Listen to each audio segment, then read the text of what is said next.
Election ಆದಮೇಲೆ ಮೊದಲನೇ ಬಾರಿ ಮೈಸೂರು ಜಿಲ್ಲೆಗೆ ಭೇಟಿ ಕೊಡ್ತಿದ್ದೀನಿ. ಆದರೆ ದುರದೃಷ್ಟವಶಾತ್ ಒಂದು ಅಗ್ನಿ ಅವಘಡ ಸಂಭವಿಸಿ ಬಾರ್ ಆ್ಯಂಡ್ ರೆಸ್ಟೋರೆಂಟ್ನಲ್ಲಿ 2 ಜೀವಗಳು ಕಳೆದಿರುವಂಥ ಸಂದರ್ಭದಲ್ಲಿ ಭೇಟಿ ಕೊಡಬೇಕಾಗಿ ಬಂದಿರೋದು ಬಹಳ ಬೇಸರ ಆಗ್ತಾ ಇದೆ.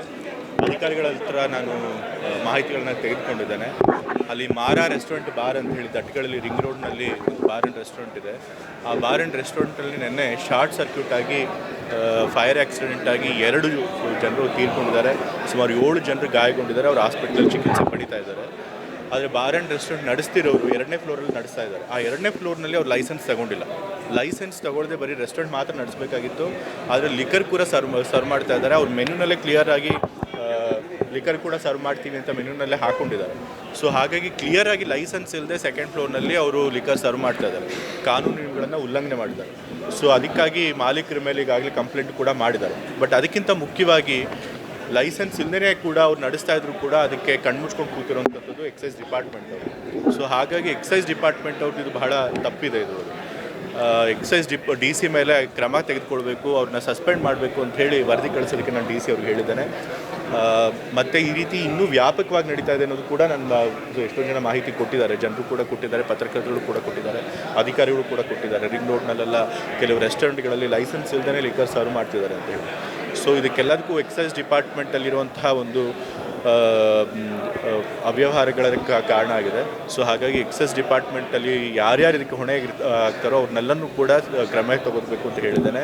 ಪೊಲೀಸವ್ರಿಗೂ ಕೂಡ ಸೂಚನೆ ಕೊಟ್ಟಿದ್ದೇನೆ. ರಿಂಗ್ ರೋಡ್ನಲ್ಲಿ ಏನೇನು ರೆಸ್ಟೋರೆಂಟ್ಗಳಿರ್ತವೆ, ಬಾರ್ ಆ್ಯಂಡ್ ರೆಸ್ಟೋರೆಂಟ್ಗಳಿರ್ತಾರೆ, ಎಲ್ಲ ಕಡೆಗೂ ಭೇಟಿ ಕೊಟ್ಟು ವಿತೌಟ್ ಲೈಸೆನ್ಸ್ ಯಾರಾದರೂ ಲಿಕರ್ ಸರ್ವ್ ಮಾಡ್ತಿದ್ರೆ ಎಕ್ಸೈಸ್ ಇನ್ಸ್ಪೆಕ್ಟರ್ಗಳದ್ದು ಸೇರಿಕೊಂಡು ನೀವು ಅಲ್ಲಿ ಹೋಗಿ ಭೇಟಿ ಕೊಟ್ಟು ಇನ್ಸ್ಪೆಕ್ಟ್ ಮಾಡಿ ವಿತೌಟ್ ಲೈಸೆನ್ಸ್ ಸರ್ವ್ ಮಾಡ್ತಿದ್ರೆ ಅಂಥವ್ರ ಮೇಲೆ ಕ್ರಮ ತೆಗೆದುಕೊಳ್ಬೇಕು ಅಂತ ಹೇಳಿದ್ದೇನೆ. ಮತ್ತು ಫೈರ್ ಸೇಫ್ಟಿ ಮೆಷರ್ಸು ಕೂಡ ಅಲ್ಲಿ ಯಾವುದನ್ನೇ ಮಾಡಿಲ್ಲ. ಆ ಮಾರಾ ರೆಸ್ಟೋರೆಂಟ್ ಯಾವುದೊಂದು ಆಫ್ರಿಕನ್ ಥೀಮ್ನಲ್ಲಿ ಮಾಡಿದ್ದಾರೆ. ಸೊ ಆಫ್ರಿಕನಲ್ಲಿ ಥೀಮಲ್ಲಿ ಮಾಡಿರೋದ್ರಿಂದ ಹುಲ್ಲು, ಬಿದಿರು ಆ ರೀತಿ ಇನ್ಫ್ಲೇಮೇಬಲ್ ಮೆಟೀರಿಯಲ್ಸ್ನ ಹೆಚ್ಚಾಗಿ ಬಳಸ್ಕೊಂಬಿಟ್ಟಿದ್ದಾರೆ.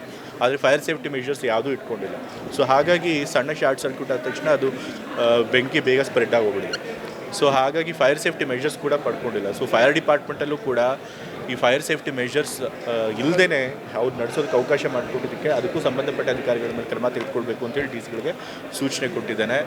ಮೈಸೂರಿನಲ್ಲಿ ಕಮರ್ಷಿಯಲ್ ಕಾಂಪ್ಲೆಕ್ಸ್ಗಳಲ್ಲೇ ಇರಲಿ, ಎಲ್ಲ ಕಮರ್ಷಿಯಲ್ ಕಾಂಪ್ಲೆಕ್ಸಸ್ಸಲ್ಲೂ ಕೂಡ ಈ ಫೈರ್ ಸೇಫ್ಟಿ ಮೆಷರ್ಸ್ನ ಸರಿಯಾಗಿ ಪಾಲಿಸಿದಾರಾ ಇಲ್ವಾ ಅದನ್ನು ಕೂಡ ಅಧಿಕಾರಿಗಳು ಇನ್ಸ್ಪೆಕ್ಟ್ ಮಾಡಬೇಕು ಅಂತ ಹೇಳಿದರು. ಈಗ ನನಗೆ ಅದಕ್ಕೆ ಹೇಳಿದ್ನಲ್ಲ, ನನಗೆ ಮಾಹಿತಿ ಬಂತು ಕೆಲವು ರೆಸ್ಟೋರೆಂಟ್ಗಳಲ್ಲಿ ಈ ರೀತಿ ಲೈಸೆನ್ಸ್ ಇಲ್ಲದೇ ಲಿಕರ್ ಸರ್ವ್ ಮಾಡೋದು ಮತ್ತು ಗ್ರಾಹಕರೇ ತೆಗೆದುಕೊಂಡು ಹೋಗಿ ಲಿಕರ್ನ ಕುಡಿಯುವಂಥದ್ದು ನಡೆಯುವಂಥ ಘಟನೆಗಳು ನಡೀತಾ ಇದ್ದಾವೆ ಅಂತ ಹೇಳಿದ್ದಾರೆ. ಅಧಿಕಾರಿಗಳು ಹೇಳಿದರೆ ಬೇರೆಯವ್ರು ಮಾಹಿತಿ ಕೊಟ್ಟಿದ್ದಾರೆ. ಸೊ ಹಾಗಾಗಿ ಆ ಒಂದು ಪ್ರಾಕ್ಟೀಸ್ ನಿಲ್ಲಬೇಕು. ಅದು ಕಾನೂನು ಬಾಹಿರ. ಎಲ್ಲಿ ಲೈಸೆನ್ಸ್ ಇರುತ್ತೆ ಅಲ್ಲಿ ಮಾತ್ರ ಲಿಕರ್ ಕುಡಿಬೇಕು. ಬರೀ ರೆಸ್ಟೋರೆಂಟ್ಗಳಲ್ಲಿ ಗ್ರಾಹಕರೇ ತೆಗೆದುಕೊಂಡು ಹೋಗಲಿ ಅಥವಾ ಮಾಲೀಕರೇ ಸರ್ವ್ ಮಾಡಲಿ, ಅದು ಕಾನೂನು ಬಾಹಿರ ಆಗುತ್ತೆ. ಸೊ ಅಂಥವ್ರ ಮೇಲೆ, ಅಂಥ ರೆಸ್ಟೋರೆಂಟ್ಗಳ ಮೇಲೆ ನಾವು ಸ್ಟ್ರಿಕ್ಟಾಗಿ ಕ್ರಮ ತೆಗೆದುಕೊಳ್ತೀವಿ. ಹೌದು, ಅದು ಒಂದು ಬೇರೆ. ಆಸ್ಪತ್ರೆ ಪಕ್ಕನೇ ಇದೆ, ಆದರೂ ಕೂಡ ಲೈಸೆನ್ಸ್ ಕೊಟ್ಟಿದ್ದಾರೆ. ಸೊ ಹಾಗಾಗಿ ಇದ್ರೊಳಗೆ ಎಕ್ಸೈಸ್ ಡಿಪಾರ್ಟ್ಮೆಂಟ್ ಅವ್ರದ್ದು ಬಹಳ ತಪ್ಪಿದೆ. ಸೊ ಹಾಗಾಗಿ ಅವ್ರ ಮೇಲೆ ಕ್ರಮ ತೆಗೆದುಕೊಳ್ಬೇಕು ಅಂತ ಸೂಚಿಸಿದ್ದೀನಿ. ಮತ್ತು ಇಂಥ ಘಟನೆಗಳು ಮರುಕಳಿಸಬಾರ್ದು ಅಂತ ಕೂಡ ಅಧಿಕಾರಿಗಳಿಗೆ ಹೇಳಿದೆ. ಸರಿಯಾಗಿ ಲೈಸೆನ್ಸು ಕೊಡಬೇಕಾದ್ರೆ ಎಲ್ಲ ರೂಲ್ಸ್ನು ಫಾಲೋ ಮಾಡಬೇಕು.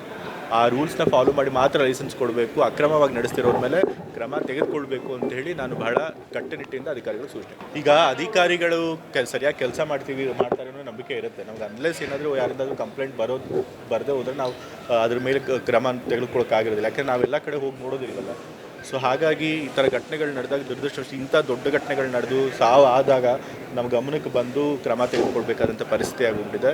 ಇದು ಈ ರೀತಿ ಆಗಬಾರ್ದಾಗಿತ್ತು. ಬಟ್ ಇನ್ಮೇಲೆ ಈ ರೀತಿ ಆಗದೇ ನೋಡ್ಕೊಳ್ತೀನಿ. ನಾನು ಮುಖ್ಯಮಂತ್ರಿಗಳ ಹತ್ರ ಮಾತನಾಡಿದ್ದೇನೆ. ಮುಖ್ಯಮಂತ್ರಿ ಪರಿಹಾರ ನಿಧಿಯಿಂದ ಒಂದು ಏನಾದರೂ ಪರಿಹಾರ ಘೋಷಣೆ ಮಾಡಿ ಅಂತ ಅವ್ರು ಹೇಳಿದ್ದಾರೆ. ಪರಿಹಾರ ಘೋಷಣೆ ಮಾಡ್ತೀನಿ ಅಂತ ಹೇಳಿ ಮೊತ್ತ ಇನ್ನೊಂದ್ಸರಿ ಕನ್ಫರ್ಮ್ ಮಾಡ್ಕೊಂಡು ಮುಖ್ಯಮಂತ್ರಿಗಳ ಜೊತೆಗೆ ನಾನು ಘೋಷಣೆ ಅಲ್ಲಿ ರೆಸಾರ್ಟ್ನಲ್ಲಿ CLP ಸಭೆ ನಡೆಸೋರು ಇದ್ದಾರೆ ಇವತ್ತು. ಸೊ ಹಾಗಾಗಿ ನಾನು ಹೋಗಿ CLP ಸಭೆಯನ್ನು ಅಟೆಂಡ್ ಮಾಡ್ತೇನೆ. ಬಟ್ ಪ್ರತಿ ಚುನಾವಣೆಯಲ್ಲಿ ಹೇಗೆ ತಯಾರಿ ಮಾಡ್ತಾರೋ ಆ ರೀತಿಯ ಸಿದ್ಧತೆ ಮಾಡ್ಕೊಂಡಿದ್ದಾರೆ. ನಮ್ಮೆಲ್ಲ ಶಾಸಕರು, ನಮ್ಮ ವರಿಷ್ಠರು ಏನು ಸೂಚನೆ ಕೊಟ್ಟಿರ್ತಾರೆ ಅದ್ರ ಪ್ರಕಾರ ಓಟ್ ಹಾಕ್ತಾರೆ. 4 ET ಇದೆ, 5ನೇ ಪ್ಲೇಸ್ಗೆ ಏನಾದರೂ ಟ್ರೈ ಮಾಡ್ತಾರೆ? 5ನೇ ಯಾವುದು? 4 ಸ್ಥಾನಗಳಿಗೆ ಈಗ ವಿನಯ್ ಕಾರ್ತಿಕ್ ಅವ್ರನ್ನೇ ನಾವು ಹಾಕಿದ್ದೀವಲ್ಲ 5ನೇ ಪ್ಲೇಸ್ಗೆ. ಸೊ ಹಾಗಾಗಿ ಪ್ರಯತ್ನ ಮಾಡ್ತಾ ಇದ್ದೀವಿ. ಗೆಲ್ಲುವಂತಹ ವಿಶ್ವಾಸ ಕೂಡ ಇದೆ.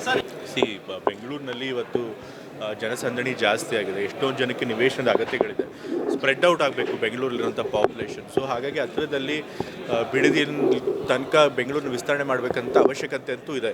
ಆದರೆ ರೈತರ ಜೊತೆ ಮಾತನಾಡಿ ಅವ್ರನ್ನೂ ಕೂಡ ವಿಶ್ವಾಸಕ್ಕೆ ತೆಗೆದುಕೊಂಡು ಸರ್ಕಾರ ಒಂದು ಅವ್ರಿಗೆ ಏನು ಸರಿಯಾದಂಥ ಪರಿಹಾರ ಕೊಡಬೇಕು ಅದನ್ನು ಕೊಟ್ಟು ಖಂಡಿತ ಆ ಕೆಲಸ ಮಾಡುತ್ತೆ. ನನಗೆ ಮಾಹಿತಿ ಇರೋ ಪ್ರಕಾರ ಬಹಳಷ್ಟು ರೈತರು ಈ ಒಂದು ಬಿಡದಿ ಟೌನ್ಶಿಪ್ ಪರವಾಗಿದ್ದಾರೆ. ಆಲ್ಮೋಸ್ಟ್ 80% ಜನ ಪರಿಹಾರ ತೆಗೆದುಕೊಳ್ಳೋಕೆ ರೆಡಿ ಇದ್ದಾರೆ. ಯಾಕೆಂತಾರೆ ಒಳ್ಳೆ ಮೊತ್ತದ ಪರಿಹಾರನೇ ಸರ್ಕಾರ ಕೊಡುತ್ತೆ ನನಗೆ ಬಂದಿರೋ ಮಾಹಿತಿಯ ಪ್ರಕಾರ. ಸೊ ಹಾಗಾಗಿ ರೈತರು ಬಹಳಷ್ಟು ಜನ ಇದಕ್ಕೆ ಸಮ್ಮತಿ ಇದೆ ಅವ್ರಿಗೆ. ಬಟ್ ಆದರೆ ಕೆಲವರು ಮಾತ್ರ ಇದಕ್ಕೆ ವಿರೋಧ ವ್ಯಕ್ತಪಡಿಸ್ತಾ ಇದ್ದಾರೆ. ಆದರೆ ನಾವು ಕೆಲವ್ರ ಮಾತಿಗೆ ಕೇಳಿ ಪ್ರಾಜೆಕ್ಟ್ಗಳನ್ನ ಬಿಡೋದಕ್ಕಾಗೋದಿಲ್ಲ. JDS ಅವರು ಇದರಲ್ಲಿ ರಾಜಕೀಯ ಮಾಡುವಂಥ ಪ್ರಯತ್ನ ಮಾಡ್ತಾರೆ. ಗ್ಯಾರಂಟಿ ಯೋಜನೆಗಳಿಗೆ ಯಾರು ಗ್ಯಾರಂಟಿ ಯೋಜನೆಗಳಲ್ಲಿ ಅನರ್ಹರಾಗಿದ್ದು ಕೂಡ ಫಲಾನುಭವಿಗಳು ಆಗ್ತಿದ್ದಾರೆ ಅಂಥವ್ರನ್ನ ತಡೆಗಟ್ಟಬೇಕು ಅಂತೇಳಿ ಕ್ರಮಗಳನ್ನು ತೆಗೆದುಕೊಳ್ತಿದ್ದೇವೆ. ಗ್ಯಾರಂಟಿ ಸ್ಕೀಮ್ಗಳನ್ನು ಯಾವುದೇ ಕಾರಣಕ್ಕೂ ಕೂಡ ನಿಲ್ಲಿಸೋದು